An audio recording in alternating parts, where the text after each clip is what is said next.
morning, guys. It is just after lunchtime. I'm feeling a little bit better today. I still have speech issues and pain and stuff, but it's a little bit better. I think I got a little bit more sleep tonight than yesterday. Still woke up a lot. I just don't like being in menopause. It's terrible having all these nightly sweats. Now they aren't super bad yet, and I think it is because I am treated with hormones. I remember when I first was diagnosed with this, my night sweats were really bad. Now I probably get them once in an hour, once every other hour. Then I had them every 15 minutes. So it's a little bit better. It's a little bit better this time, but it's still... And my tummy doesn't really like me fully. No. So hoping to be better by Monday so I can go back to work. Okay? Okay? I slept in this morning to get a little bit sleep in. Not a lot, but a little. I let myself just take it easy. And also I started my morning off cross-stitching because I didn't want to go in here in this room. I don't know why, but I think it was I'm tired and I just want to watch like telly and do cross-stitching. So I did some cross-stitches. I think I got through 50 of them or something. I'm still doing a couple of those colors that have 2 or 3 stitches there, 2 or 3 stitches there. So it takes a long time fastening the threads. It takes a long time finding them on the chart, stuff like that. But hopefully I will get in. I think it is 1 or 2 more colors, and then I will get into having one of those colors that will cover a lot more. I know that black is one of those in this cross stitch that I get to do, so I'm on my way towards that color to be able to fill things up a little bit more, and that is very nice. So yeah, I am listening to I was recommended by Calico. Oh, I'm remembering names now also. My brain is getting a little bit better. I was talking about this, how to making a murderer or something like that.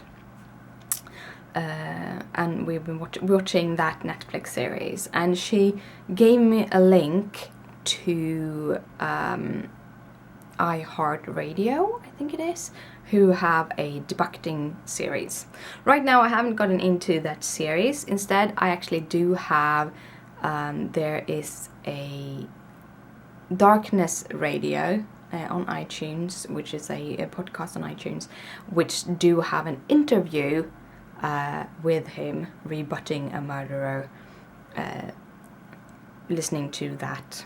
And I'm listening to that, and so far in that part I had not heard any new evidence. And here's the thing, the thing I am listening for is proper evidence. I don't care about hypothesis.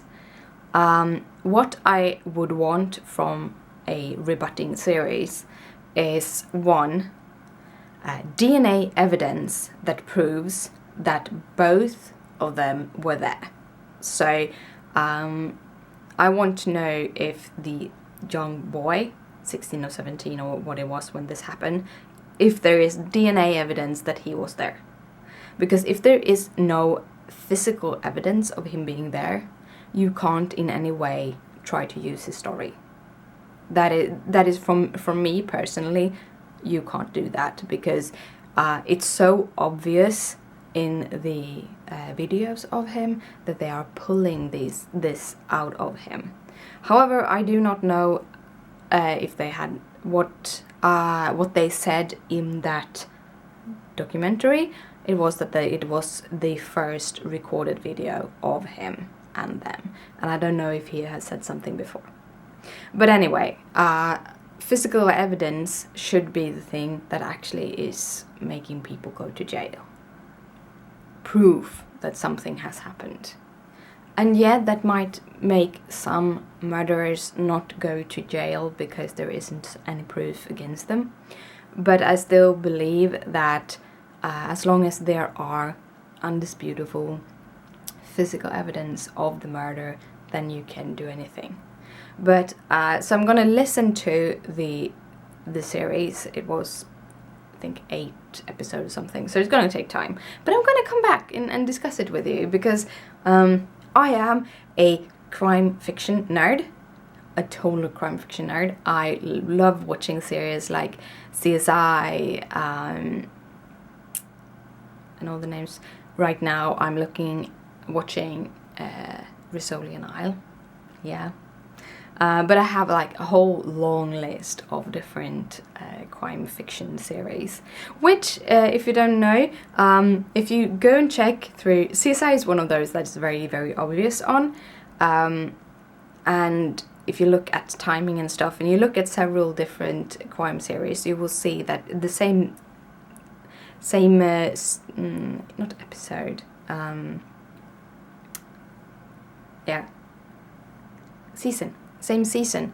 If you put the their seasons next to each other, you will see a lot of similarities in what they have chosen, and that is because a lot of crime fiction writers do take the ideas from the news. It's actually a very good way to help people to handle what have happened, to try to give them a reason, even if there is a murder of someone and that isn't, you can't find the murderer, then you can, through these crime fictions, you can hypothesize and make a program about it, and that will help people to, okay, might be that way it was, so, and then they can move on and they can go on with their life, even though the murderer is still out there. It kind of hides that in their brain. It's psychology, and I kind of like it. Psychology. I would never be a shrink, because I believe that I would take on too much emotions from people, but I love reading about psychology, and I love kind of figuring out how people's brain works. Yeah. But right now I'm going to see if I can edit a video. I've been pushing this forward for a couple of hours because I have my headaches and I have my dried eyes and I'm very, very tired. But I really want to get this up today, so I'm going to do that and I'll be right back. The kitties are taking their turns. Look. Gizmo's lying here. Yeah. And then you have Leia over there. They're taking their turns and cuddling with me. They've been very, very cuddling, both of them, these last couple of days. And they usually are when I'm not feeling so good. I'm kind of starting to get a little bit sad also. And that is never good. And I think it is because, again, there were so many things I want to do that I can't do because of health. So, yeah, that will fix itself. I'm sitting and waiting for my video to be exported so I can kind of write a post and upload it and all of those things. Actually, I think I'm going to start writing the post, so that is basically done when it's exported finally. So that I just can do some clicks here and there, and then that's done, and I can sit down in the sofa again. I am considering bleaching my ends, or my roots. I am considering bleaching my roots because I really want to have freshly dyed hair when I get to Manchester in 2 weeks. It's actually just 13 days left. It's scary. It's really, really scary. But yeah. It is evening. It got a little bit later than we have been going to bed but it's still on the right side of midnight, so we're heading to bed in just a little bit, and I thought I would say good night. The evening has been so exciting. I have been stitching and doing a little bit of knitting. I still have an order that I need to do, and due to pain, I can only knit a couple of rows at a time, but I'm trying. I want to get that out. And also I have kind of done dishes. And that is all the exciting things I've done today. I did get a video up for a little mini card that I did, which is this. It is a little pizza. Lawn Fawn has a little set called Pizza My Heart. They released that together with another little set, and I kind of like them, so I got them. And the little stitched heart that is in the background is also one of their dies, and while this is the other one from the Tag Builder set for my favorite things. I kind of want to use all my stuff. It's my new rule is use all the stuff, and then I end up doing things like this where I don't use any kind of embellishment at all, just using like dyes and stuff. This is Distress Inks. Everything is colored in Distress Inks, which I actually thought was really, really fun. So probably we'll see more Distress Ink coloring things and more cool backgrounds and stuff like that. So that is what I've done. Yeah, been talking with Christopher, and yeah, I talked about you today about it. We'll see if I will be able to listen to the podcast. Apparently, I think Christopher found a link that I could use that is a legal one, an article that have direct links to the podcast. So probably we'll try to listen to some of it tomorrow, so that it was a news article, and then there were links in the bottom, and then were links everywhere to it. So I'm going to listen to it and see what I think.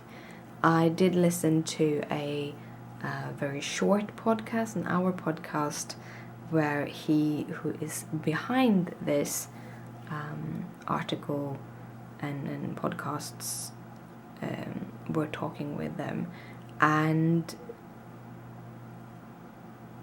what I can say from that podcast was that when the person who interviewed him had certain questions, he went around and answered everything except the specific question. So for me it is, they say that the documentary was angled, and it was, because the documentary was angled to show not that they were innocent. It was angled to show that there is something wrong with the American system, and I wouldn't be surprised if these issues exist in the Swedish judgment system either. It's nothing that is just specific American. I think that people that come into high power might have problems to be grounded sometimes. Yeah, and it's very strange when you have something like this, which is a state offense, that every appeal that he have made has found them into the same judge, and whether or not the judge is supposed to be impartial, no one is.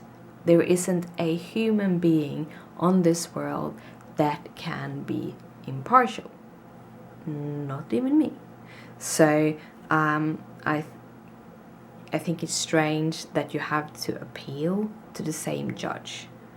You should be able to appeal to another judge, and that judge needs to make their ruling, basically. But yeah, that is how I see it. But I'm going to listen to those podcasts because I'm very, very interesting to hear more facts about that case, or the cases of those people. So yeah. Right now I'm gonna head to bed, so good night, sleep tight, don't let the bedbugs bite. Bye!